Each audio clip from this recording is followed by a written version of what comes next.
All right. Welcome, audience. It is another episode of Mentioned in Dispatches. We have stayed on schedule thus far. We are up to episode 5 of season 10, and so far we are still on schedule. And James, I don't think you've been on here every season, but I think you've been on here at least every year since we started Mentioned in Dispatches, haven't you? It does seem to happen somehow. Yeah. Usually we bring you here in a professional capacity, and that's not the case tonight. We're just war gamers having fun talking about war games. Yeah, if anybody misapprehends the opinions tonight for a official position of the Army, they will be mocked. Yes, quite ludicrously. Yeah, this is an Army heavy episode of the podcast here because that's my background. That is also our buddy Bryan's background. Welcome, Bryan. Hello, great to be back. And an unexpected, there he is. Oh, Jim, great. we weren't sure if you were coming or not. We've been recording for like 90 seconds at this point. So welcome. Oh, good evening. Oh, what a day. Hi. Hello, everyone. Hello. All right. So with a full house here, this is the first episode of season 10 in which the focus of the conversation is actually going more towards digital games rather than wandering off into our well-decorated board game cul-de-sacs. That said, we are still gonna attempt something slightly intellectual here. This one's actually all Bryan's fault because when we were working up ideas for the season 10 episodes, Bryan tossed out, what if we take a look at some of the developments of AI over the years in different war games, and the primary focus there where you're dealing with AI obviously is in the digital world. We are going to take a look at some board game AI down the line. However, to start with, we're here to talk some digital wargaming AI, and so, Jim, I know you're going to instantly make fun of everybody because playing with an AI means you're probably gaming by yourself. You're a loser. Yeah. But that said, you have a long experience with some of the JTS games, some of the other games over the years that have an AI to them. So we thought you would be able to chime in there. Plus, you are not necessarily a big fan, but you have followed for a long time the development of Dr. Sidron's AI for the General Staff war game that he's been perpetually working on for like a decade at this point. So those are some things that you know quite a bit about. Bryan, you said you had notes. Oh, of course. Well, first off, let's talk about General Staff and the AI developments in that. One of the humorous things I found out about that was he was supposed to release this, but then he didn't like the engine. So he talked to the people who made Grand Tactician, okay, the epic Civil War game that's on PC, which has some of the worst AI I've ever seen. It's awful. So just kind of this pipe dream of mine would be if the two could actually get together and, give the graphics from Grand Tactician to Dr. What's his name? Ezra Sidron. There you go. Give him the graphics and have him do the AI for Grand Tactician. I think it would be a match made in heaven. That might be possible. Jim, before you take off talking to us a bunch about Sidron's AI, James, have you had much experience or exposure to the General Staff stuff that he's been working on? I have known Ezra, occasionally corresponded with Ezra Sidron off and on for probably the last 10, 11 years. Met him once at a conference in probably 2011, 2012. And I'm a Kickstarter backer for General Staff, and mostly I've sort of patiently waited to see if anything will come of it. So, but other than that, have not noodled around much under the hood at all? No, I have not. Quite frankly, I don't have the time. Well, there's always that. So, not that not having the time has ever stopped our buddy Jim from finding a way to go poke around with stuff. Jim, you've actually interviewed Dr. Sidron at least once, I think twice over the years about the development of General Staff, right? Correct. What's your impression of where the AI is trying to go with that and some of the things that he's done with it? Well, I think you have to begin with the fact that his dissertation was on AI. He has been, and for those of us who are of a certain age, Dr. Sidron is the guy who gave us the Universal Military Simulator a long time ago, which was ultimately, in in my judgment, an attempt to really do a computer AI, except he was trying to do it within the confines of a Commodore Amiga. And, the horses just weren't there.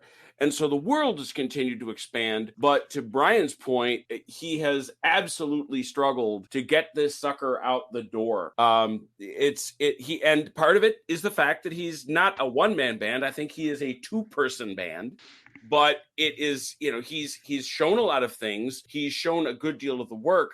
And I will always be fascinated in watching his AI think. But right now, it isn't, in my judgment, yet a game as much as it is an artificial intelligence tech demo. And it's a pretty cool one. I enjoy what I'm seeing.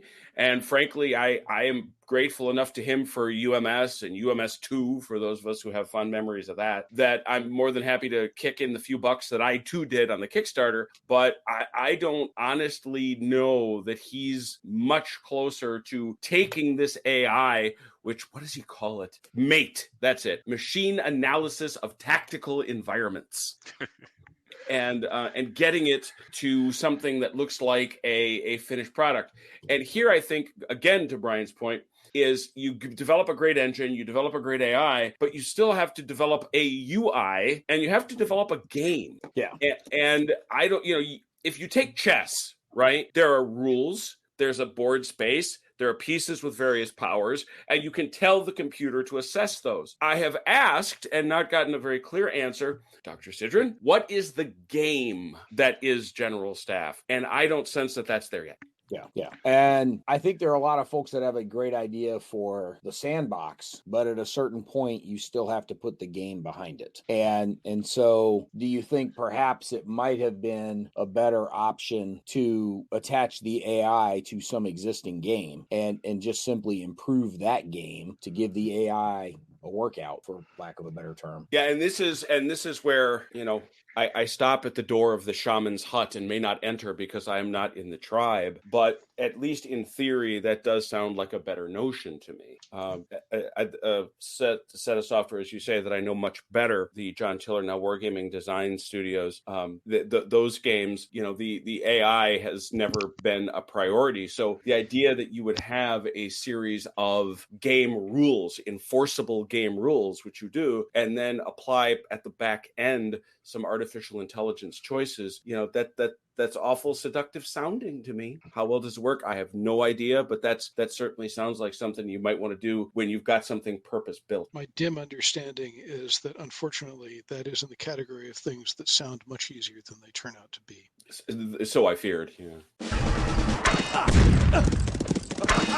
There are a great many things out there that sound very easy to people who want to say, no problem, just wire this up. And then when you actually have to make it happen, oh my God, this is hard. So I think we've all experienced that more than a few times in our lives. And to be specific, his AI is based on at the tactical, operational, one single battle level. It's not, as far as I can tell right now, it's not capable of making strategic decisions, such as in a strategic war game where you have to build certain things and so forth. It is basically how to move from point A to point B at a tactical, operational level. That's what I've seen so far. You got to start somewhere. Well, the cool thing that it does, and this is where, again, watching the tech demo is fascinating to me, is watching it evaluate options. Mm-hmm. It'll show you how it's thinking. It'll flash things very, very quickly. It'll show it as it's evaluating terrain, as it's evaluating routes. The thing he was most recently working on was evaluating a Schwerpunkt, as it was understood by him, and trying to come up with those choices and let those units make those choices based on criteria. So that's pretty cool. That's pretty cool. But yeah, it's certainly not soup yet. No, and like you said, it's doing all that stuff, but is it capable, will it ever be capable of doing something at a strategic level where, just off the top of my head, Hearts of Iron or something, where you have to build so many planes and, you have to make decisions like that. It's not even, it has nothing to do with that at this point, correct? Right. Absolutely. Well, they're not making planes in the age of gunpowder, so that's not really an issue there. Well, there's also a sort of an apples and oranges comparison going on, because we're using the term AI to cover a great variety of stuff. Back in the dawn of time on a Commodore 64 as a snotty-nosed teenager, I wrote quote-unquote AI to go into a fairly simplistic Starship combat game, strategy game that I made. And it was a cascading series of if-then statements and a couple die rolls, and it wasn't a lot of if-then statements. And to me, it was utterly freaking transparent because I knew what it was doing. But to other people playing against it, it was magical because they had no idea what's going on. And a lot of the time, the things that we're calling AI in the game is not AI in the sense of it's doing anything like learning or much in the way of analytics. It's working its way through a decision tree that's probably no more complex in a lot of cases than what you get in a pretty good bot for a solo board game. But if it puts up a fight against the human and occasionally surprises the human is happy. Yeah. Whereas what Ezra Sidron's doing or what Dave O'Connor has done with Panther, the Command Ops series from Panther, is they're analyzing things from the get-go, and I hesitate to use the word actually thinking, but they are doing something a lot more close to actually thinking and planning and analyzing the situation in a way that is closer to the thing we really mean when we talk about AI. This isn't intended as a quiz. This is a serious question. Isn't that just a more complex series of if-then statements that are weighted by variables? Arguably, yes, because ultimately all of them can be run on a Turing-capable, right? Any Turing-capable device. But at some point, I think this is a very soft-edged argument. At some point, you go from here is the set-piece heuristic that you will follow into something where we have simply told you this is how you will figure out what procedures you will follow, and you go from there. I haven't watched Ezra's AI work, but occasionally, sometimes I've been a tester for Panther, and sometimes there's been a mode in which you could do more than the usual player to watch the AI work. And it's rather interesting because you can sit there and say, oh, it's replanning. Oh, this forced it to plan, or this whatever on the battlefield triggered it to say, hey, I've got to rethink. And it sort of shuffles about and comes up with a new plan. I'm going to say something that seems overly reductive, but I'm curious the reaction to it anyway. Jim, if you're sitting down playing a board game with someone or even many of your Saturday night fights, as you're taking a look at what you're going to do over the next 2 to 3 to 4 turns, aren't you simply developing your own internal if-then statements? I don't. And I'm going to tell you that I understand your question and I respect it. But I don't, because I cannot think that way. It's why I suck at chess.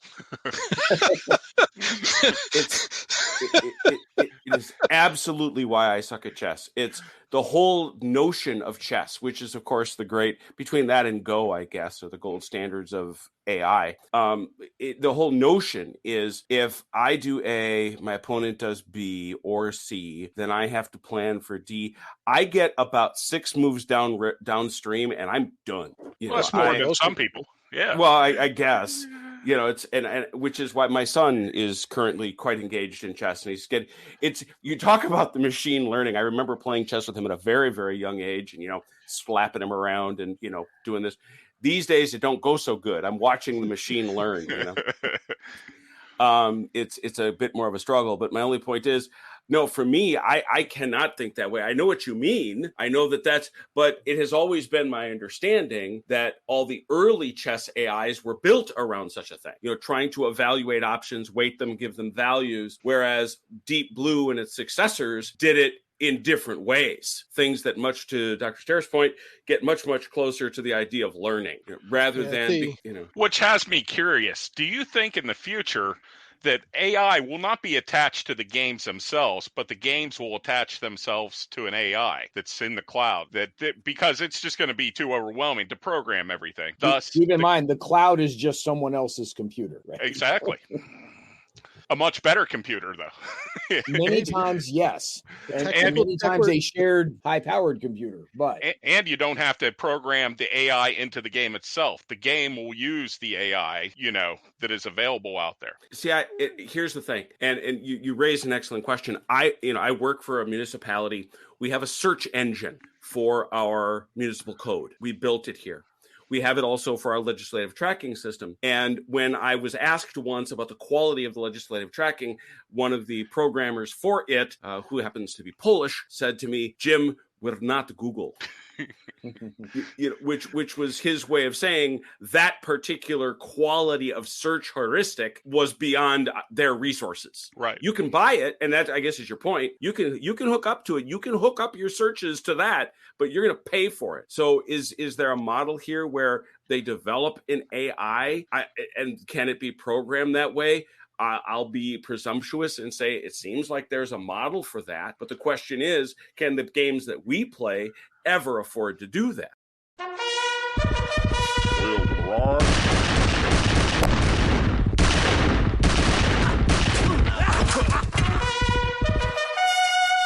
James, you were going to chime in there. Yeah. So why is it that most of the games we play don't have that AI? There's a couple of reasons for that. And part of it is that people don't, for the most part, pay for good AI. They claim they do, and then they're not interested in it because good AI beats them. Yay. Unfortunately, I think you're absolutely right. The number of games that really dive in all out on having truly, actually good AI that can beat up on a player, even if it doesn't learn, is very small. And some of them make a splash for it, and most of them fail to make a splash, arguably because of it. And there's a couple problems with this. The first of which is people buy Civ not to be beaten up by the AI. They buy Civ to get an AI that will shadowbox with them and lose at an increasingly high level so they can feel better about having mastered their mini-maxing or whatever. So if you're then going to make the next Civilization game, then how much effort should you put into your AI? Because one, it's money on the coding, and two, less of an issue than it used to be, it's file size, but three, it is something that is overhead on the processor that it's got to run, as opposed to animating cute little settlers digging in a new house or a tank doing whatever it does or whatever it do. So as you're making both your CPU and memory budget and as you're making your money budget for programmers, you're probably not going to spend as much on AI unless you have deliberately decided to target a chunk of the population that's interested. And it's not an accident that most of the games that pride themselves on their AIs are not from the big publishers. Which brings me back again to, the people making these games can't do the AI. Thus, with the rapid advancements AI is making, give it to somebody else that doesn't have to even be a programmer. Have the AI learn the game itself and go from there. I mean, even the Tiller games, the Wargame Design Studio games, they could use something like that. Their AI's supposed AI has never been great at all. Have a ChatGPT type AI. Don't forget, we're talking the future here, but the way the advancements are going, I can see this happening in the not too distant future. Give it to a AI to figure out, learn how to play the game, and then attach that to the game somehow. Yeah, the somehow there somehow there hand waves a lot of issues. It's not undoable. Well, You've got to put a API into the game that the AI can access. Whoever's making the AI has to have, or the guy who's making the game, the AI has to have an API the game can access. The AI has to be able to figure out enough about the game somehow to be able to make heads or tails of it and be told this was a win or this was a lose. Is this impossible? No, but I suspect we're going to find that often it comes back to budgeting. But can I go back to the point made earlier? Now I'm fascinated because I had thought half that thought. I hadn't thought the other half. Namely, if you could, let's assume you could, would publishers do it just for the privilege of having their customers get the smack knocked out of them? Yep. I wouldn't hold my breath. Yep. Because let's work down the spectrum. Okay, there is no universe. My son and I are playing a lot of Aliens Fireteam Elite, which is actually very fun for a game I think we paid like $8 for. But if that game got as smart as it might, I'm not playing that. I'm not going to get eaten by aliens every time I play. That doesn't sound like fun. Well, don't forget there would be an assumption that you could tell the AI what level, of ability that you want it to play at, just like you can do that with chess AI. Sure, but then scooch over to our side of the fence, and I'll pick a game that I like a lot. The Tiller games, the Water. Right. Let's take Waterloo. Would people play it if all of a sudden the AI could beat a human 99 times out of 100, or hell, 80 times out of 100? I'm up for the challenge. I think that'd be pretty neat myself. But we carry a great strain of masochism. Is that going to sell? Well, let's see. There's 4 of us on this call. Is that going to sell 5 copies? Well, so here's what I will say to an extent. We don't know. And James made the statement earlier that, a lot of customers just want the AI to shadow box with them and then take a dive. And that's intuitively true, I think. But I would be curious to see actual market stats. Let me rephrase. I'd be curious to see recent actual market stats, either from internal playtesting one way or the other, that says, hey, you need to nerf back the AI. It's too hard for us to ever actually win. Or, some actual market research that says, no, I don't want to get my ass kicked 8 out of 10 times, that necessitates, a less AI, and artificial semi-intelligence, and so, James, I hear what you're saying. I've seen references to that also in sort of popular magazines, whether they were, Popular Science or Wired or whatever, over the years, saying that, players don't want too good of an AI, that Panther Games AI is pretty damn good, and playing against it, it will still kick your ass on a reasonably occasional basis. But I don't know that Dave necessarily nerfs that back too much, does he? I don't think Dave nerfs it back at all. Command Ops is one of the few that I would hold up and say that is put out and marketed in part on the strength of its AI. Yeah. So and it's very good AI. It's some of the best that's out there. But for a variety of reasons, unfortunately, Command Ops does not sell well. Part of it, I think, is that if you're going to beat a scenario against the AI the first time you play it, you better pack a lunch and really think. Yeah. Because it's very good.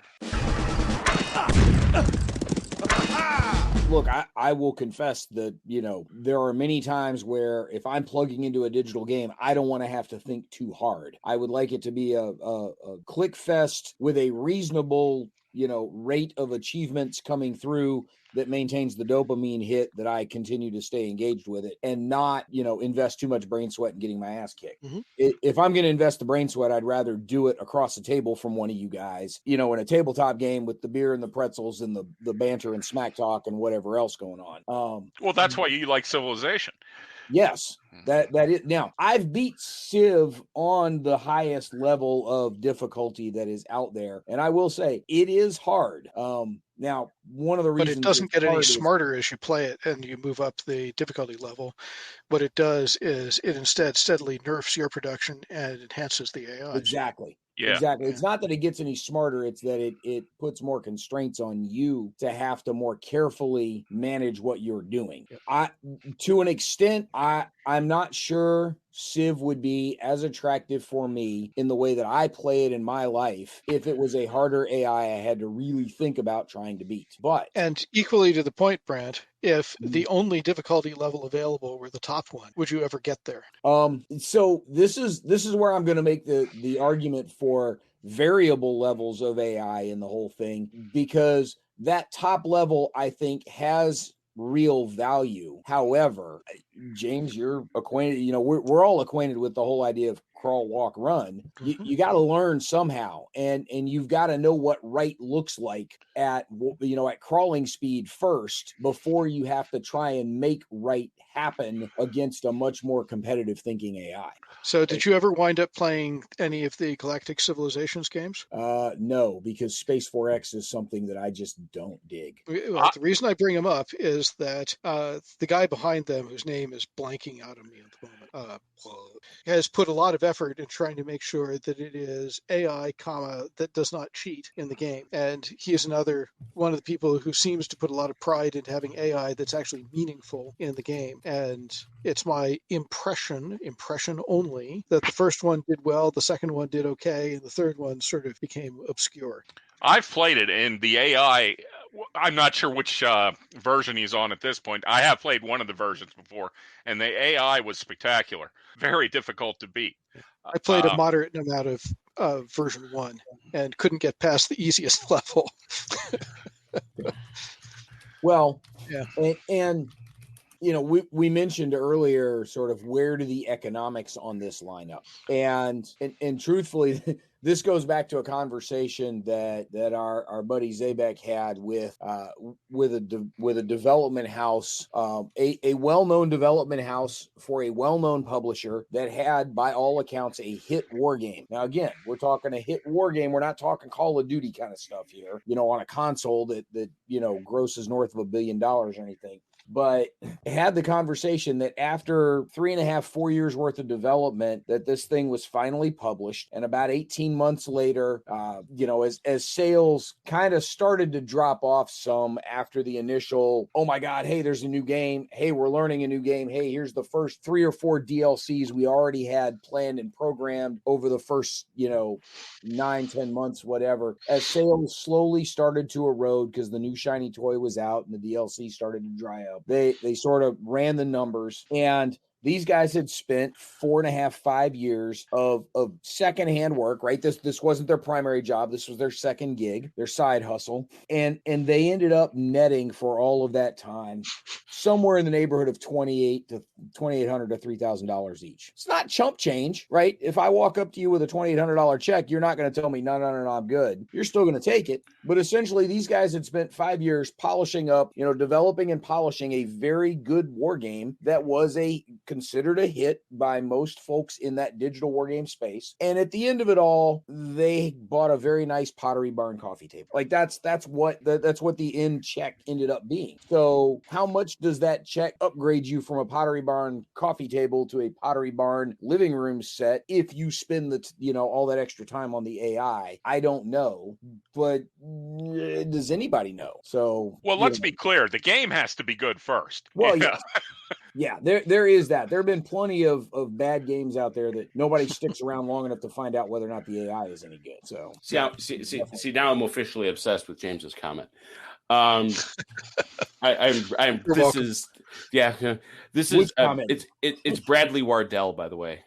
Yes, there you go. Who founded the founder of Stardock as well. And but here's to me, you know, and it goes back to this. Let's stipulate that you've got a good game. And by the way, Brad Wardell specializes in AI development, so I guess there's that. To me, the best game I can remember playing in my area was Campaigns on the Danube. Campaigns on the Danube by Adanac Simulations. It's available still from Matrix. I think it runs in Windows 10, but it was known for having an absolutely savage AI.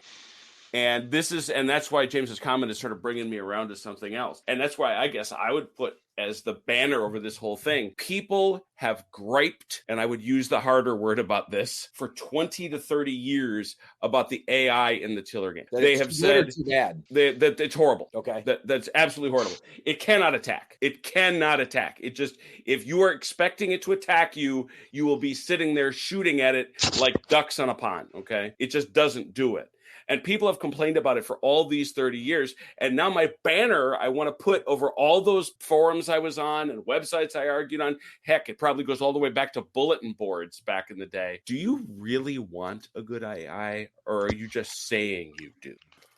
Because now that it occurs to me, now admittedly, and by the way, this game was released by David Heath back in 2004 when he still had Matrix games. But Frank Hunter, who's gone on to other things, when he released this game, it was mind-blowing for those of us that love Napoleonics. It was the 1809 campaign, so that was like, how many other computer games was I going to get about that? That was catnip for you. Oh yeah, baby. And this sucker was hard, and a lot of people didn't like it for that reason. This game even had the ability in 2004 to take the result. What you could do, you could play PBEM, and then when you had a battle, you could export the battle on a simple text file to play it on your tabletop. So this was crazy sexy, and it went nowhere. Well, so you asked the question about, do you really want a hard AI, as though it's, it's a Boolean, right? It doesn't have to be a yes, no. Can I get a harder AI than I currently have? Can I get something that gives me more of a challenge, but I still get to beat it on occasion? Can I get somewhere between, from crawl to walk to run? There's a lot of space in that walk area, right? In terms of how fast you're walking. Well, can I get something beyond a gingerly stroll and closer to a race walk pace without it sprinting me into the ground. Elaborating on what Jim was talking about, the campaigns on the Danube game, Frank Hunter, I believe it was. Is that who? Mm-hmm. He went on later to do a World War I game, I believe, that I played. And the AI was not overly difficult, but it put out when you were playing it, it felt like you were playing somebody else, not necessarily a perfect AI. So, there is a middle ground.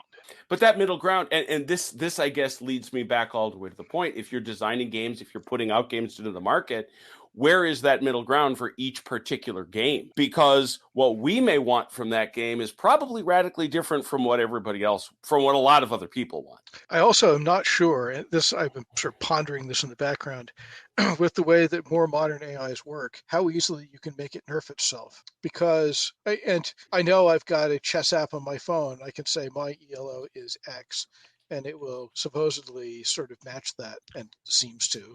But what I'm not sure is the how of it. In simpler computer opponents in the older days, a lot of it was the degree of look ahead or analysis that it was going to do, and basically the less time you let it think, the dumber it got. I'm not sure how you nerf an AI that is learning without teaching it essentially n times and stopping it at a given point. And if it continues to learn as it executes, it plays against Jim and it learns, and then it plays against Boyer and it learns, and then it plays against me and then it learns. And when Brant plays, he can't set the rheostat back to say, well, forget all of that stuff that you've learned.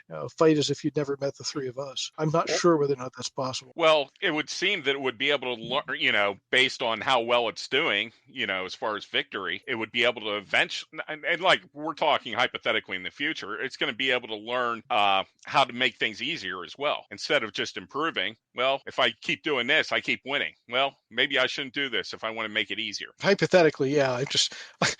With my limited knowledge of this, I'm trying to figure out how that would be possible, which admittedly means that I'm basically floating in a sea of since I don't know enough about the process of coding these things.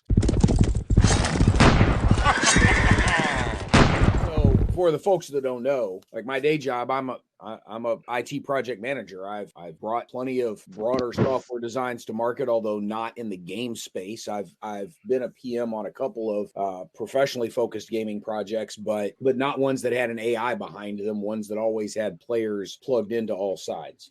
But that said, many of these things are simply baked into the initial design of the system you're trying to put in place. And so, James, for instance, the part where you're talking about the learning AI that learns from its experiences and gets more difficult as you go. One of the things that can get baked into the requirements early on is I've got a toggle that toggles on and off. Is this a learning game for the AI, or is this just me wanting a click fest to kind of mindlessly escape from life while I've got, a basketball game on in the background or something? That's an option. And so I could toggle that on and off. Do I want to toggle it, over to the dumb AI and give it 3 levels of difficulty over there? Or do I want it to be a learning AI? There's a couple of different kinds of options that you could do for any of those things, so long as you clearly define those system requirements up front and understand the ways in which you access each of them so that the player knows which levers they're pulling when they set up the game itself. None of those are insurmountable. Somebody just has to decide up front whether or not to do it. So I don't know what your thoughts are on that. Well, I guess I was taking it all the way back to the beginning of the sort of almost the beginning of the podcast, I guess, and say, why do we want AIs in games? Because I don't like them. I don't want them. Well, we don't all have the lackeys that you have, They're flunkies, thank you. Yeah, we don't all have a cult following that stays up late on Saturday nights just to play in our little, play with our dolls on our digital, tabletop. We play war games with action figures on maps, thank you. None of those figures are in action. I have, that's not true. We have animated figures. Don't be hurtful. We have some. I just don't use them very much. But so the answer to the question, I'm not being cute. I really do want to know, because what do I use an AI for? To teach me a game. I use it to poke at it if it has, because as you know, I spend, I just crossed 4,000 hours on Tabletop Simulator. I spend most of my time on a space that has no AI. There are help Just- groups for that, Jim. Rich. They keep calling and I keep hanging up. Well, so Jim, I know a bunch of the guys that you game with. I am friends with a few of them. You are. I am questioning whether or not you say you are not playing with an AI because you're missing the A or because you're missing the I. I'll get it's or why not both? But no, in all seriousness, I mean, look, yes, I have this great blessing of these friends that like to hang out, and we come up with. Frankly, we were talking about it. I could go 5 games a week, and we'd have something to play. So to me, it's not even a question. But if the question is put sincerely, for me, they're entirely about, okay, show me your game, show me what it does. But I very quickly say, well, wait a minute, why am I not playing this against a human being? So given that is the case, I say again, so I'm to take the point that the reason we want artificial intelligence in our games is so that we have someone to play against, right? That's fair. For me, yes. Somebody to play against competently. Okay. Now that was my next point. So you then find it deeply unsatisfying as an experience, and therefore judge the game deficient if you play it and you're going, Jesus, and the first time through you're taking it, you're housing it pillar to post. Well, it depends what the game is. If it's a tiller type game, then I'm not going to judge it too harshly because I believe those were meant for player to player play. But if a game specifically comes out and all you can play against is the AI, well, I'm going to judge it very harshly based on that criteria. I think partly too, Jim, is what is it?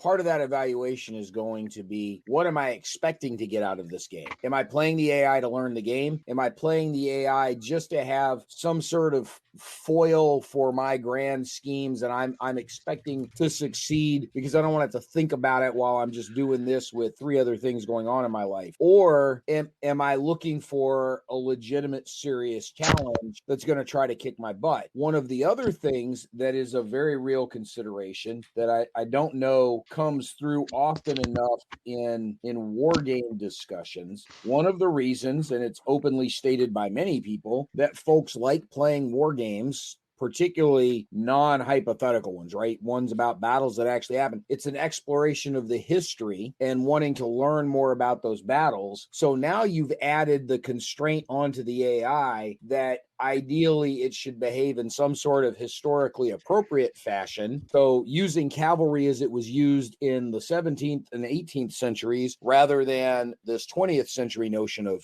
how cavalry works. That's another facet in all of this that we have to consider. So, I mean, what is it that I'm trying to do with that AI starts to become, a trickier question. Well, now again, though, I want to go back. So we want an AI so that we can have an opponent, and we want it to be a good opponent. Do we stipulate, to James's point, that most people, I won't say all, most people don't really want an AI that beats them. They want a shadow box with this thing and eventually beat the stuffing out of it. Yeah. I don't know about that. I mean, it's individual preference. I mean, for myself, if I could find an AI that trashed me in certain games, I'd find that quite entertaining, and I'd bang my head against the wall to try to figure out how to beat it. And we're begging the question, of course, that it's not cheating, what we would call cheating. Correct. Yeah.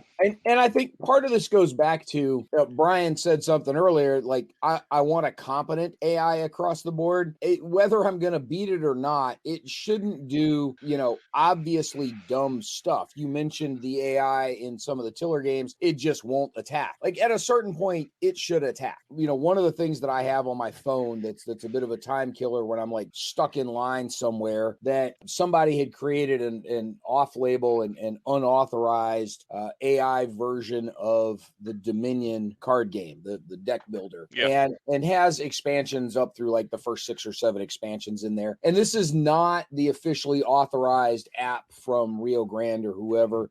This is something that actually came out before their authorized app, but has been maintained since then. You can go find it on GitHub or, itch.io or wherever. And it's a free download. They can't charge for it because they don't want to be, they don't want to run afoul of making money on anything. It's got an AI in it. And it's actually got about 6 different AIs in it because you can set different fake names for the other players, and they do play differently. But back to Brian's point of I want a competent AI, there are times where these things get sort of stuck in a logic loop and they do the exact same thing for 10 straight turns, even though it's plainly a dumb move. And you wish that they had put some sort of escape from that logic loop built into the AI that says, if this thing does the same thing at least 3 turns in a row, then make it do something different just to force it to do something different. That's an example of an AI that is plainly not competent. There are times when you're playing and you can see the deck counts for the other players that one of your opponents is down to 3 cards in the deck and they never add any cards to that. That AI is not playing to win at that point. Instead of a 4-player game, you got a 3-player game and another one just shuffling cards. I want something with a baseline level of competence, even if it is something that I'm going to beat on a regular basis. I know nothing about the state of play in the broader universe of AI and computer gaming. I just don't. So I put to everybody here, because I don't know the answer, is competent, and let's assume for the simpler games, stupid card games, stupid board games, stuff like that. We're not going to talk about actual war games and things like that. But at that lower level, are there good AIs available? Well, I have a list. I have a list of what I think are some of the better AIs in war games, PC war games, and I have a list of some of the games that we already talked to that don't have very good AI. Well, and I definitely want to ask that same question about those, but I guess I wanted to ask downrange because you talk about a game, very basic deck builder like Dominion. Is it an assumption? I guess what I'm saying is, should we have an assumption now that we're at a point in the market where if you've got a simple game, you should have a good AI, period, no question? I believe so. Regardless of whether it's simple or not, even something like Dominion, and even that sounds very condescending. Dominion. I'm going to condescend all over the place, so I'll be worse than you. I'll be worse than you. Fair enough. But Dominion, to my eye, is a game that begs to be mini-maxed, right? Yes. It is asking for some kind of fairly solid statistical analysis, which will tell you what the best moves are going to be, tells you what the strategies are, and off you run. And the uncertainty comes from what comes into your hand out of the deck as you build the deck up, and that's controlled by what you put into the deck in the first place. So in principle, other things being equal, there is no reason that a Dominion game should not have a competent AI. However, developing an AI takes work. And in the end, the currency of development is how much effort you're willing to put against a given task. If the person who is doing the game that Brant was bringing up is saying, well, I just want to be able to move cards against something, and the person who's making it doesn't care that it gets into the loop and does the same thing 10 times in a row, then guess what doesn't happen? Well, what I don't think you're taking into account, though, is the AI programming itself at this point. I think I am, because if you're going to build your own AI, that's development of one kind. If you're going to patch into somebody else's AI, that is A, development time to make sure you can patch into it. B, you've got to do the oversight to make sure that whatever it's learning is actually relevant. And C, there are, I assume, I can't imagine that you're going to be able to do a commercial project using a online AI of any stripe without paying somebody for the computing time. Correct. So one way or another, it's how many still, resources you're willing to throw at it. Well, you keep saying that the people are going to be the ones programming that, not necessarily in the future. Matter of fact, the AI is putting a lot of programmers out of jobs right now. Yes, but there's still somebody who has to validate whatever the AI wrote into the code. Yeah, so Brian, to an extent, that might be true for very low level rote sort of foundational pieces of code that are needed. But there's a certain point, as James had said, that you need a knowledgeable editor to go back and make sure that the complicated stuff actually works the way it's supposed to. The example that I will give you is in the medical transcription business. Right. We all, over the years, we saw doctors like dictating something into a tape recorder that are all the different patient reports. Well, somebody had to actually take that tape recorder and listen to it and type out what the doctor's saying so that they've got a transcription of that to stick into their chart. Well, you would think voice recognition could take over the bulk of that task for people. You've seen how bad voice recognition can be with just regular language. Imagine what it's like once you start introducing medical terminology. And so much of the medical transcription can be automated in that doctors are able to dictate and have transcription come through with most of it. However, there are still editors needed to go back and listen to the tape while reading along and make corrections as needed. They're not having to type out the words patient and left and right and arm and leg. They don't have to type those out, but they've still got to make sure that the medical terms are the appropriate medical terms, and that you know, the more complicated Latin-based language is accurate. Very similar thing with AI written software versus human written software. The really basic stuff that says draw 4 squares on the screen and make them each a different color and then style them with this CSS to make them all appear as buttons. Yeah, the AI can automate that kind of stuff. But can the AI automate the more complicated if-then logic of things? Can the AI automate the conditional statements where the state may change depending on what size screen you're looking at it? Those are things where you still need a human in the loop for developing them. Oh, no doubt. You're going to always have humans in the loop as far as checking and so forth. But, you know, we're just talking about AI where it's at now. To where it's going to be in just 5 years makes my head spin, seeing what it can do right now. It can make me my own tiki drinks, Brant. It can give me tiki drink recipes. That's impressive. So we then say with these simple games, assuming there's a level of effort, assuming there's a level of commitment, you want to have an AI for these base level games. Assuming you're going to put on an app or something like that, we presume we're going to get an AI of some level of competence. The next question up becomes, is there because, for example, I have absolutely no doubt that the entire Total War, this is why James's comment was so revelatory to me. That's exactly the reason that the Total War series is the way it is. Well, it's how Total War is built 100% around the premise of, oh, you're going to get super armies and you're going to smash and you're going to be this giant leader guy. And if you want to challenge, we're just going to start stealing your guys and, you know, making your insurrection levels much higher. And the computers are not any quote unquote smarter. We're just going to cheat like crazy. It's kind of like playing Dominion where the computer AI gets to look into the deck. Well, I would say, you know, based on playing the Total War games, you know, the more recent ones, such as the Warhammer 3 Mortal Empires campaign and Rome 2 with the Divide et Impera modification, the AI is actually strikingly pretty decent. And it's not just because it's buffing it. It actually is doing things like supporting, you know, one of the big traps the AI would get itself into in the past in the Warhammer games, it would send single armies down. And basically, easy way to defeat them was that you would use 2 armies to defeat their one. Now it's got to the point where it's not just usually going to send down one army, it's going to send down a supporting army as well. So it's a lot better than what it used to be. If you would have 6, 7, 8 years ago playing Warhammer games, or excuse me, Total War games, I would have agreed 100% with you. So, but you know, in Total War, obviously, they've never cared much about AI. I still don't think they care about AI. Let's talk about the stuff that matters, which is war games. You're not considering Total War a war game? Absolutely. Jim has some weird opinions on what aren't. Oh, here we go. Yeah, no. We're not going to have an entire episode on what is a war game, guys. No, we're not talking board war games. Now it's digital. It's a totally different topic. You know, it's totally different. I'm convinced. No, I loathe them with all my heart. The Fire of 1,000 Suns. I'll just say only with one sentence. The first time I stretched a battalion from La Haye Sainte to Hougoumont, I went, "Oh, I am so out of here." But no, I'm talking about real war games. I think you can do that if you do them one rank deep and like double arm intervals. Yeah. I mean, you can do the same thing in Tiller games with enough skirmishers.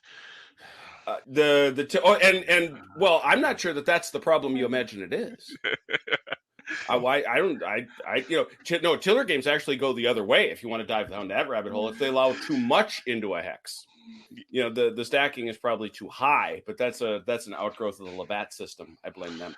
But talking about the war games that most of us, I assume, play, I mean, what's the state of the art? I mean, I know we've already heard about I always get it wrong. It's not Command Ops. What is it? It is Command Ops. It is Command Ops. Okay, I'm not crazy. And the other one that I think everybody looks at is our very, very good friends over at at Flashpoint Games. I mean, those two, state of the art. Is that the stuff? Well, Are you talking about on-target sims that do Flashpoint campaigns? Yeah. Okay. I have found Flashpoint games. Well, I found their AI very good, but I think we've discussed in the past some of the problems, such as the individual units, like a tank platoon firing on a bunch of jeeps instead of the tanks that are right in front of them, stuff like that. But the overall strategy, that you're playing against a computer opponent is pretty darn good. They've really upped its game over the last 5-10 years. Interesting. It's that recent. So it's between the two iterations of the game? It's not between, I wouldn't say it's between the two iterations. It's that I wasn't incredibly impressed by it in effect, the sort of Simulation Canada edition. Maybe I didn't know about enough what I was looking at. And I did not play the original SimCan edition. This is the one that they're releasing in the 2000s, early 2000s. That's the one with the squares, right? Yeah. But increasingly things like the Red Storm and Southern Front, whatever it is. Southern Storm. Southern Storm. There we go. It pulls out things that seem both sensible and surprising, which in effect, getting back to Jim's comment, is it's providing you with something like a human opponent or trending towards it. Which is really, I think, ultimately what we're looking for an AI to try to do, right? We've got the AI plugged into the game in lieu of a human opponent because we either can't find one or don't want to bother looking. And that's why we want the AI to be that opponent for us, because unlike Jim, the rest of us don't all have a cult following willing to play at any time we want. So should I be the one who confesses I don't have any friends, so I play with a computer instead? There's nothing wrong with that. Yes, there is. Yes, on the contrary. Well, I think there's a difference in the don't have any friends depending on which side of the line you fall on, James. Are you actively seeking friends and unable to find any, or are you not even bothering to look for friends? Those are two completely different problems to solve. I think if we were going to lean into the joke, then I would simply say that I gave up. Yeah. And let's not forget there's two different types of friends. There's friends that play war games and there's friends that don't. And it's a lot easier to find friends that don't play war games. Yeah, but are those really friends? Thank you. So that leapt to mind, I will say. So at that point, then, where we are looking for an AI to replicate the friend on the other side of the screen, we want something at least a baseline level of competence. And it would be nice if, on occasion, the AI surprises us a bit and does something a little off the beaten path and has that 5% chance, on the back end of doing something that is outside the normal bounds of the expected programming that says, this time I'm going to do something bat crap crazy just to do it, right? I'm going to do the mass charge on the right wing instead of the left wing, even though I've got, worse terrain or fewer troops or whatever. I'm going to do that just to do something different and see what happens. And there's times when having a human opponent on the other side, and Jim, we've occasionally seen this in some of the evening games that I've managed to play. There's been times when we said, you know what, I'm doing this cavalry charge just because I want a cavalry charge. Not because it made any sort of tactical or operational sense, just because, damn it, the cavalry's on a hill. There's stuff at the bottom of the hill. I'm doing a cavalry charge. My son is sitting right here. Why would you talk past him? And he's managed to kick my ass every single time I try. And there's video evidence of this. There is. That said, it's one of those things that whether it's the optimal move or not, it's the fun move. And so we do that because we can evaluate that as, that's going to be fun. So let's do it. And the AI doesn't necessarily have an appropriate way to evaluate the fun move. And so you would need to have it occasionally do the wacky move, the rolling a 20 on a D20 says, all right, let's do something crazy and do something way outside the normal if-then statements. That's the kind of thing we would like to see from an AI, right? Baseline level of competence, occasional surprises. Ideally, we get to win more often than not because it makes us feel better about ourselves. But you know what? If the AI kicks my ass every now and then, all right, fine, I can reboot and start over. Here. So, how do we get there from here? Like, I don't know enough about how AI is created to do that. As the business analyst in many of my software projects, my job is to describe the effects. It's your job to figure out how to make them happen. That's why I have code guys to do that. But now I'm wondering, once again, I'm obsessed. This is James's fault. I'm going to be thinking about this a lot. Because You're welcome. Is that what we want? Is that what we want? That if you've all hung out long enough around Saturday Night Fights, we've been doing it for 5 years, so you've had more than a chance to. Usually speaking, it is a very, very rare thing, and now this is feeding into this as well. It's a very, very rare thing that the guys are playing savagely competitive. We just don't do it. It's half the time we're testing out a new rule set. Half the time we just don't. Well, 3/4 of the time we just don't care. Whatever. But if we really do sit down and have at each other and cheer, it's like, got you, haha, got you. Is that what we want out of our AI? Or do we want something we can ultimately beat up? But once again, we're talking about hopefully something in the middle. Yeah. So a couple of options. One, it'd be nice if I get to make that choice, right? I want to set the AI to either, we've got a slider on there between sort of, take a dive like a boxer on the mob payroll versus, kick my ass like your life depends on it. And I can set the slider for how difficult I want the AI to play. What's the line? What's the line from Doom? Hurt me plenty. Yeah. I think there's and that slider isn't going to be constant depending on what I'm trying to get out of the game on any given day. If I'm just trying to learn the rules, I don't want the game kicking my ass. I want to learn the rules. I want to learn how the mechanics all interact. And so, no, I don't want the AI to get in the way of that. If I want, a moderate intellectual challenge, but still want to ultimately win because I'm mindlessly mouse clicking my way through an afternoon while I've got something else going on, then I want something that's going to present a challenge, but ultimately let me win. If I, actually want to have to think about stuff, and there's occasions where that's true for me, but that's probably more true for other people, then yeah, go ahead and max it out and kick my ass, and that's fine, How many games is there where the AI can kick our ass in war games? Not many. I mean, they're out there, but let's be honest. Well, that's okay. You sound like you had a list. I would say, would we not say that probably that list is Command Ops? I don't know about you, but that thing whoops me. Yes. Well, for me, I've seen 1809 do it. I realize it's a bit arcane, but 1809 will do it. Commands are on the Danube. War in the East will do it. I have not played the latest one, but I have something similar, Decisive Campaigns Barbarossa, on my list, which I believe you played.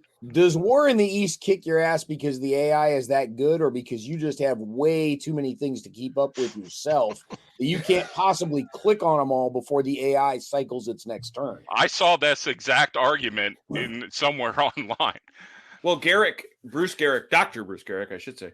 Dr. Bruce Garrick, he made the comment that there's too much under the hood going on. There's too much secret stuff going on in WT for him to trust it completely. So I guess I don't judge. All I do know, although Decisive Campaigns, you're right. All three of them have done a pretty good job of giving me a good fight. I would agree with that. What else?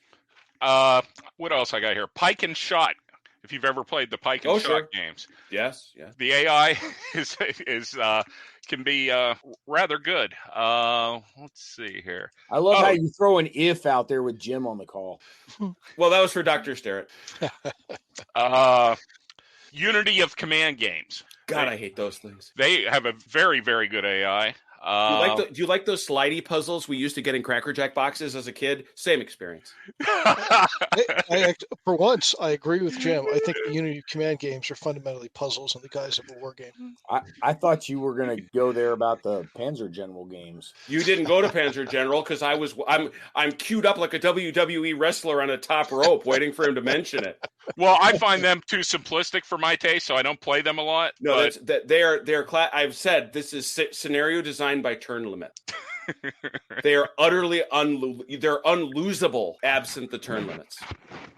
which just blows me away. How and I've said this, I stopped buying them. I finally broke my horrible habit that goes back to the first one and ran through multiple editions and multiple companies in the same basic structure, including the Warhammer ones, where I finally said, this will be the game that they come up with clever scenario designs that don't rely on limited turns to compensate for lousy AI. Nope, not this one either. Yeah, turn limits is just kind of a lazy way to make things more difficult for the player.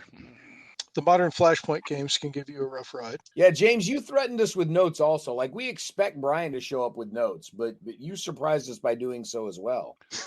Well, I haven't told you that I have notes on sort of things to bring up before. The AI war games also have AI that outthinks the human in various ways.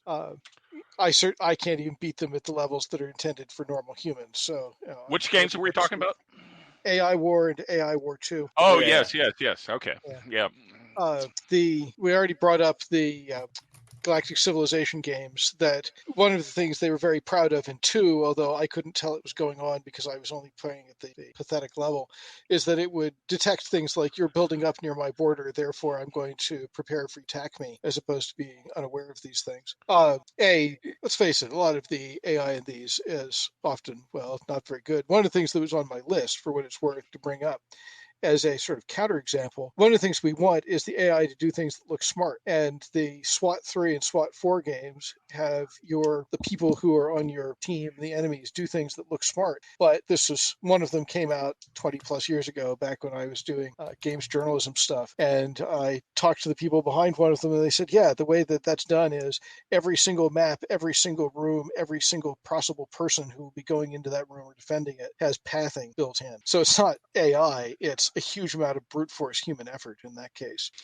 Steel Beasts will do a decent job of positioning your vehicles, your tanks, in places within 100 meters or so of the place you tell them to be, so that they react to contact and more or less take cover, but it's not brilliant. A flip side of this, though, is AI on your side, because one of the things that I know I find often plenty frustrating is games which expect me to micromanage down to whatever level. They want me to be Napoleon and every corporal in Napoleon's army, and I have personally no interest in doing that. If you're going to tell me I'm Napoleon, I don't want to have to micromanage the actions of my subordinates. That's what they're there for.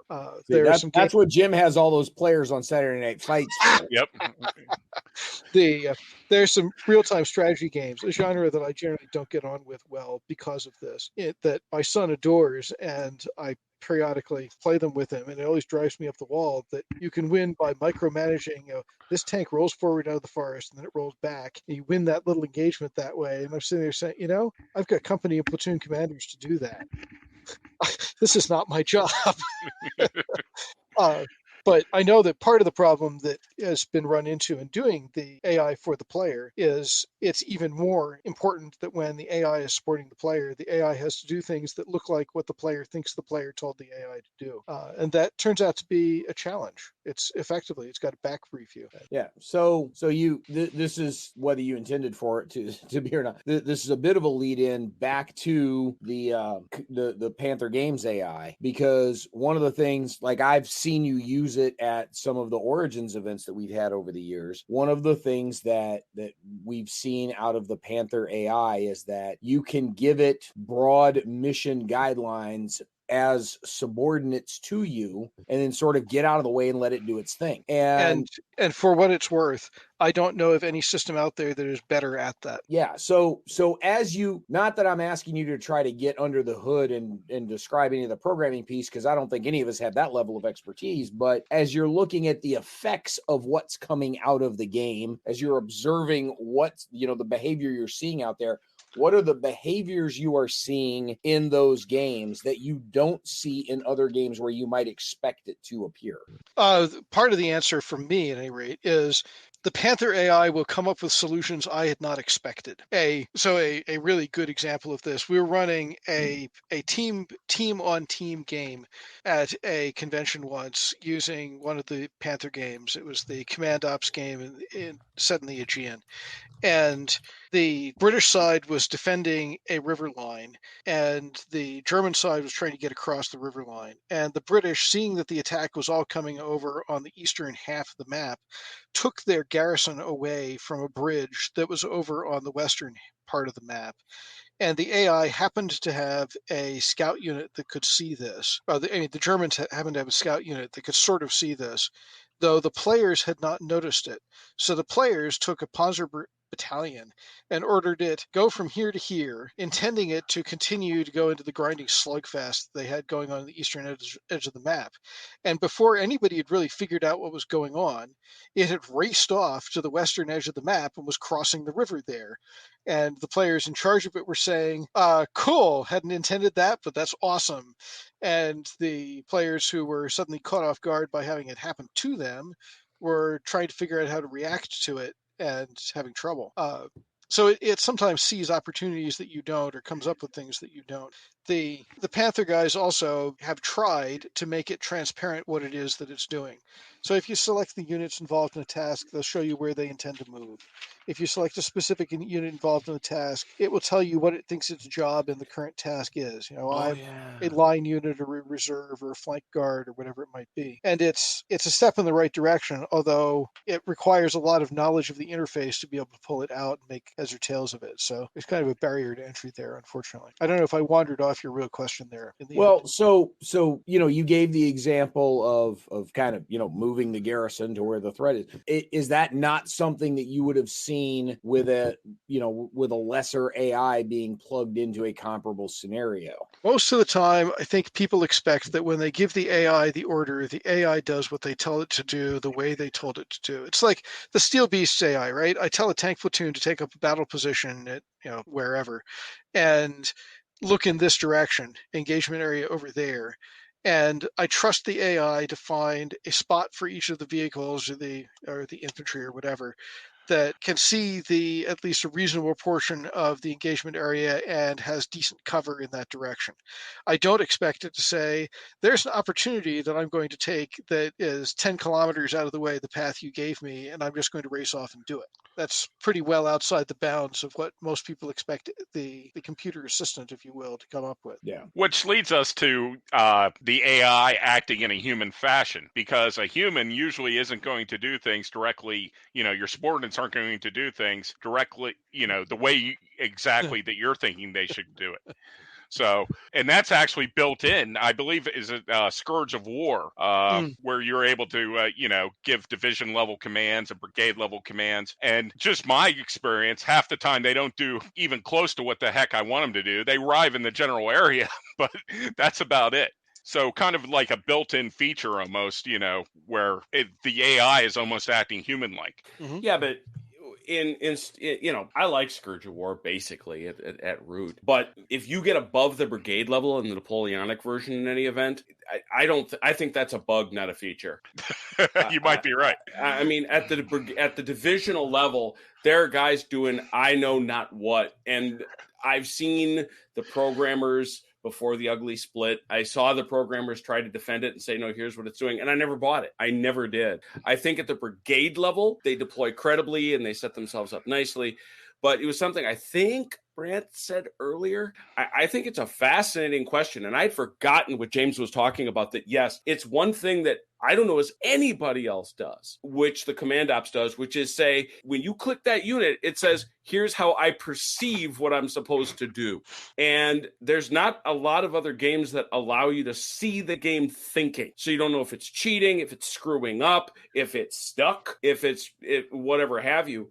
But there's this desire to say, let's say in a Napoleonic game, I want it to do what a Napoleonic general will do. But if you go all the way back to Dr. Sidron's AI, one of the things he's seen it do, his AI, is evaluate a threat that is at variance with its orders and respond to the threat. That's what I think we want to see happen. Well, Grand Tactician, the Civil War opus, at the tactical level, you can do that. You can give orders to a division, and it will move, it will deploy, it'll show you how it's going to do it. Does it do it well? No, but it does do that. Here comes the 10th season of the Armchair Dragoons podcast, mentioned in dispatches. Let's thank all of our Patreon supporters who pledged at the top level. A huge thank you to Stagger Wing, Patrick Garrity, Fred and his dog, Mike Quigley, Joseph Knorr, Hethwell Wargames, Robert, Patrick Mullen, Kevin Bertram, Chet Bell, and Chub Corey for their support of the Armchair Dragoons and helping us to bring you the best strategy gaming content on the web. You too can sign up as a Patreon supporter at patreon.com/armchairdragoons. Earlier, we had the idea, and Bryan, you tossed that out about have a big AI that lots of different games can kind of access and tap into, and why not have some sort of AI that sets some broader parameters, and then any kind of, at that point, it doesn't matter what Napoleonic game you're plugging into it. It should still act in a reasonably competent fashion for a commander of that era.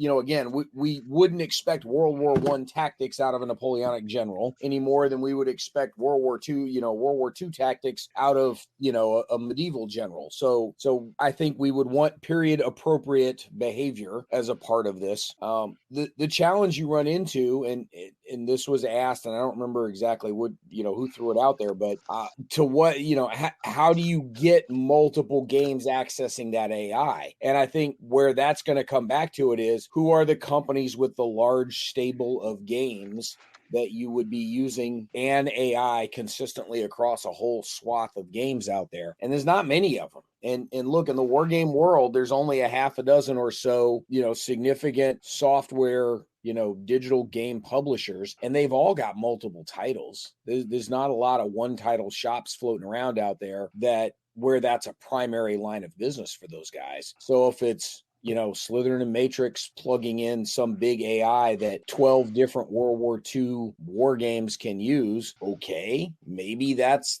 where your solution comes in, that instead of just providing sort of art and development and, QA resources, that they also provide an AI to whatever it is that you're programming. So you build the game, you test it as a 2-player sort of thing, or a 4-player, whatever the hell you want to do. I don't care, but you test it as a multiplayer thing, and then at some point they come along and plug an AI into it for you. And this could even have spillover into the board game world. Yeah, is there a business model for that? I don't know. I don't know enough about the game software business to know whether or not the juice is worth the squeeze on that, because that's a big investment in AI that now has to somehow get, budgeted and build across a wide variety of games. Yeah, the cost sharing can be good. But is that enough of it? Is it shared enough that all of those different development houses are willing to accept that? And second, you've got to make this thing really sophisticated to not have it just seem like the same AI with different clothes on from game to game to game. And a sufficiently sophisticated AI may not end up feeling that way, but as soon as the players start perceiving it that way, whether it's true or not, you've now got a significant marketing issue on your hands. And that's going to be a challenge. So I think there's a couple of different issues there that there's none of those are insurmountable, but they all are going to require some extended, dedicated, real thought and analysis to come to a conclusion on. Certainly not going to get solved by the four of us on some stray podcast. But that's the level of difficulty in the considerations that these business guys have to make when they're crunching numbers on what's going to maximize their revenue for them, and what's going to keep their players happy for them. That's tough to do. It's not always the easiest thing. I don't know where you go from there. The concept sounds great of let's have the big AI, let's have Skynet, the big AI in the sky that plays against us on all these different games. But is that necessarily what we want? Or do we want AIs that are distinctly different from game to game to game? Who knows? Jim, any thoughts? Oh, I just think that and this goes ultimately to a truth that I have to accept. I have to accept it. I don't like it, but I have to accept it.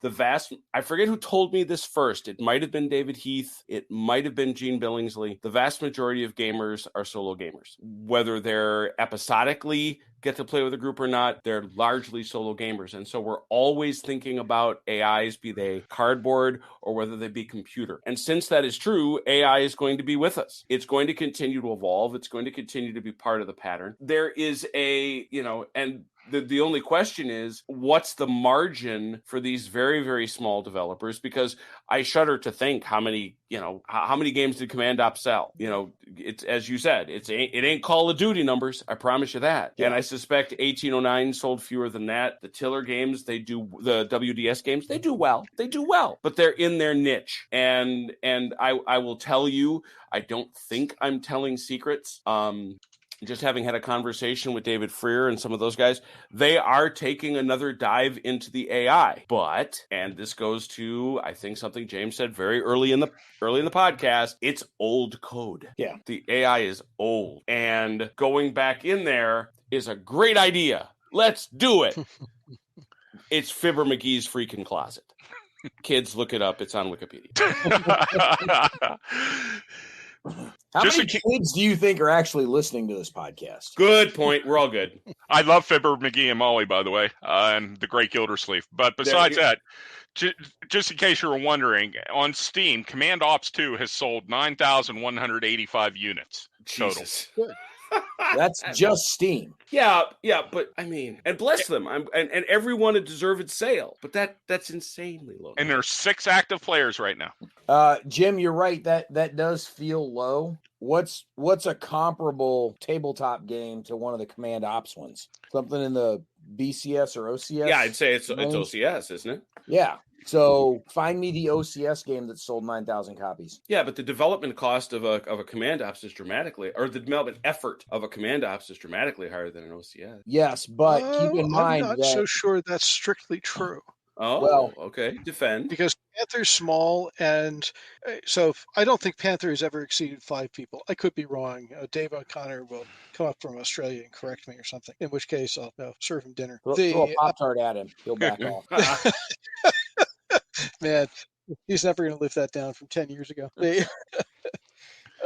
The backstory on that, for those who don't know, is that he and Brant and I were all at a convention at one point, and he'd had a disaster of a time trying to get to the convention because of craziness in the air travel system. He was immensely hungry, and Brant offered him Pop-tarts to eat, so he had something to eat.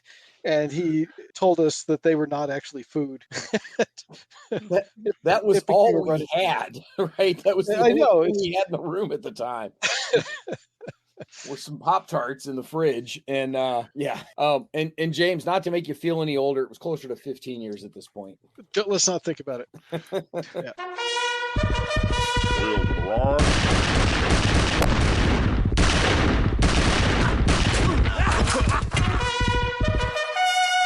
Anyhow, Panther Games, 5 people.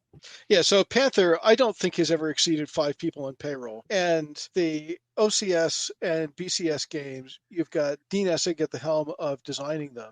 And then you've got a lot of people whose design and testing effort is fundamentally unpaid. And I'm not saying that this is some kind of unethical business model. They know exactly what they're getting into. They're testing as volunteers. I've been one of them many years ago now, and perfectly happy to have done it. But I suspect that if you add up the man hours aimed at them, it's not as dissimilar as you might think.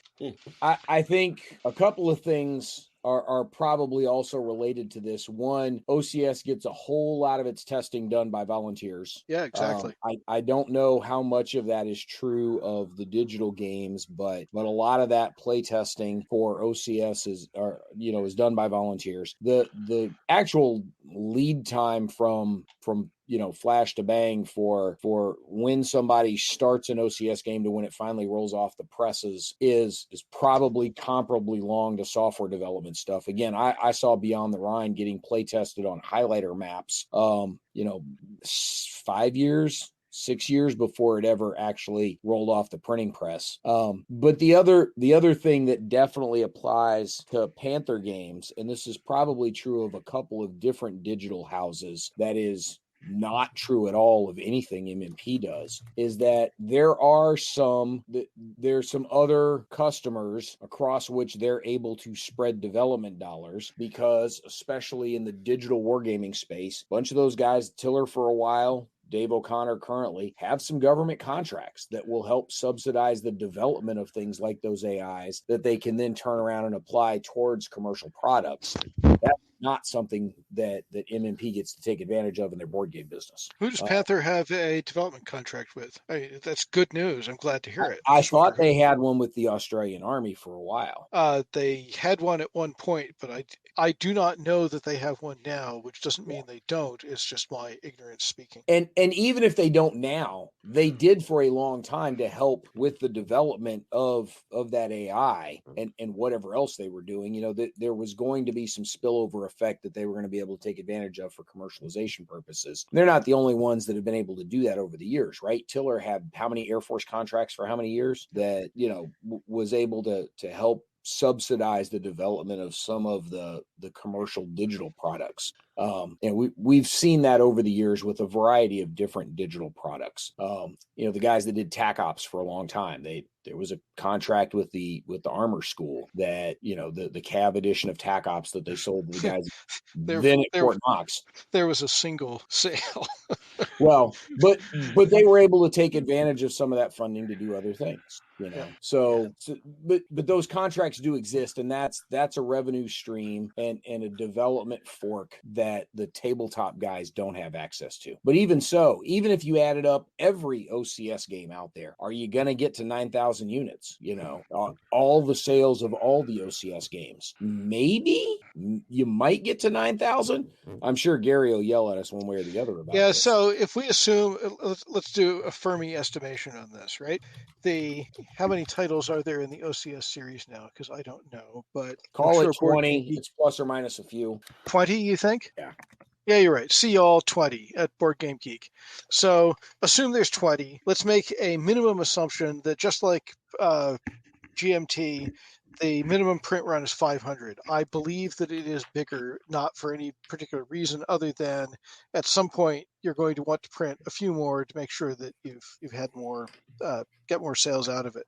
But even if we assume that there are 20 and there's 500 each, then 20 by 500 is around 10,000. Yeah. So potentially more OCS titles total than well, the but others. but that 9,000 number on it is just what's on Steam, and that's I realize, but that's also you challenged us to to figure out whether or not there were at least 9,000 OCS games sold ever, and Fermi estimate is the answer is yes.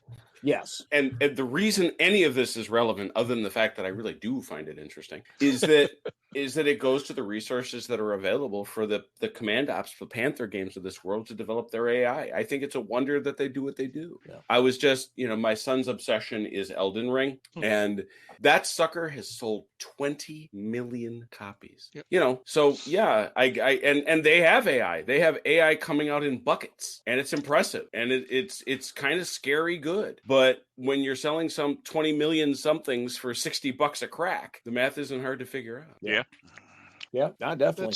That's also an extremely hit-driven business. So yeah, well, I will say my favorite AI story of all time, bar none, and I've tried to find 100% verification from somebody at Bethesda in this, so because I want it to be canonical truth, but I still, you know, this is almost The Man Who Shot Liberty Valance. I want it to be true. This goes back to the game before Skyrim. It was the game immediately before, which I think that's Morrowind. That is Morrowind. Yep. No, Oblivion was before. Oblivion. That's it. Yeah, the Oblivion gates. Yeah. There was a character. Well, what happened was they were looking over the QA logs, and they discovered that one of the towns there was no armor for any of the PCs to buy. And looking through the logs, they determined that one guy who was a quest giver, his AI said that he was scared and that he was always going to run away. He was always going to be afraid. He was so afraid, for some reason, the AI became convinced he needed to buy armor. So he bought and stole every piece of armor within his walking radius, and he stored it at his house. And I said, when I see that on a consistent basis in my games, I will A, be terrified, and B, realize we've finally taken that next step into, you know, this world that we've kind of been wandering through since Hal first refused to open the pod bay door. And sadly, because they couldn't manage to get the Radiant AI that they were building for Oblivion to work well enough, they had to nerf it. Well, the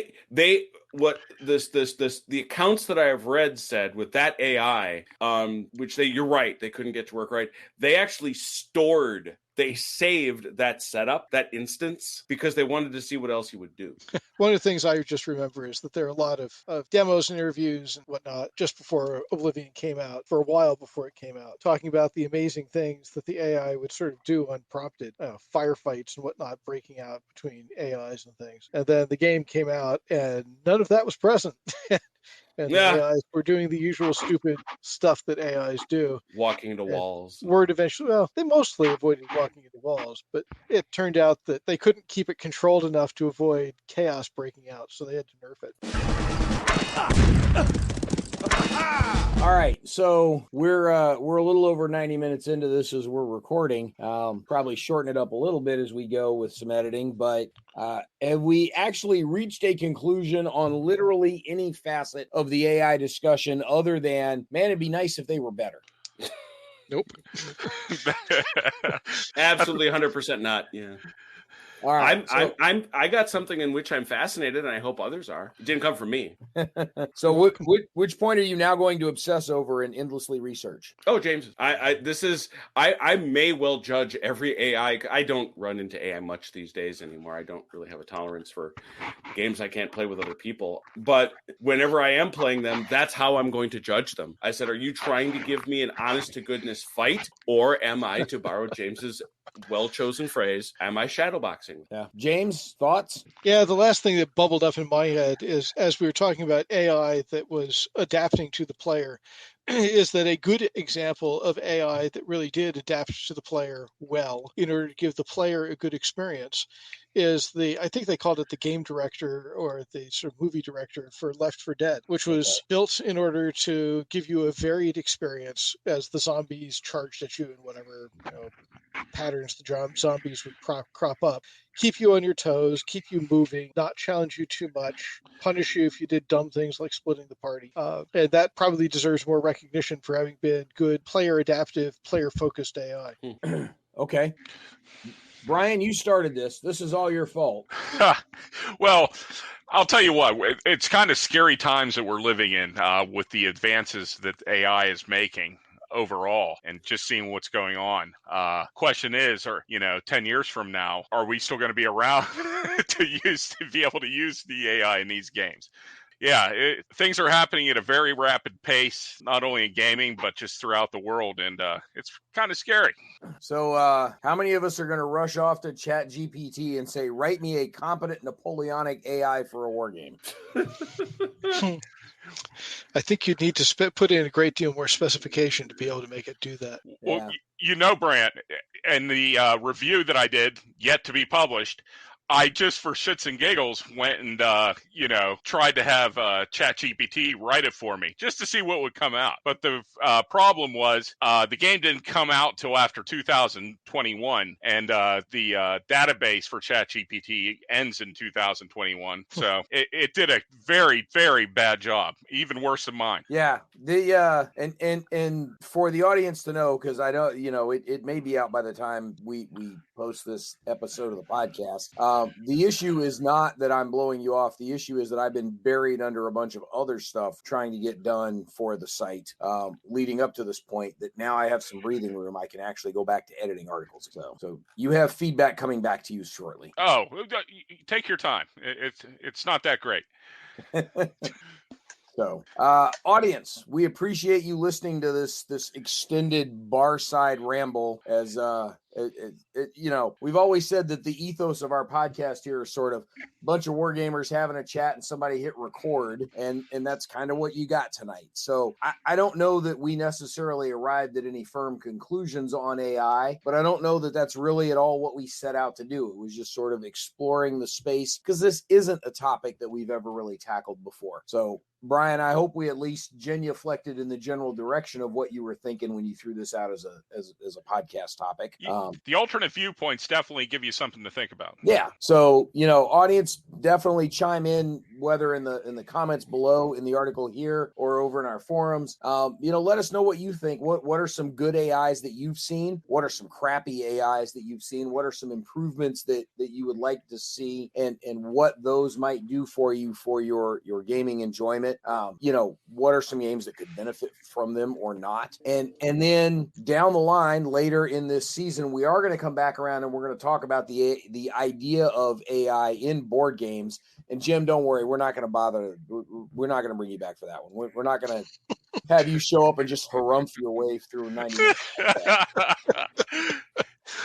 We will spare you that indignity. But we are going to take a look at the idea of AI in tabletop games and sort of how that's evolved a bit over the years. And where that kind of goes. You realize we're going to get called the loneliest hobby. You understand that.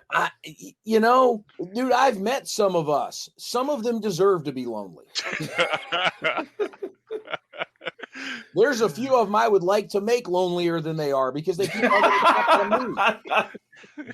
I wish they would go be lonelier. So on that note, audience, don't be lonely. Listen to the podcast. We love you, and we'll talk to you next time on another episode of Mentioned in Dispatches.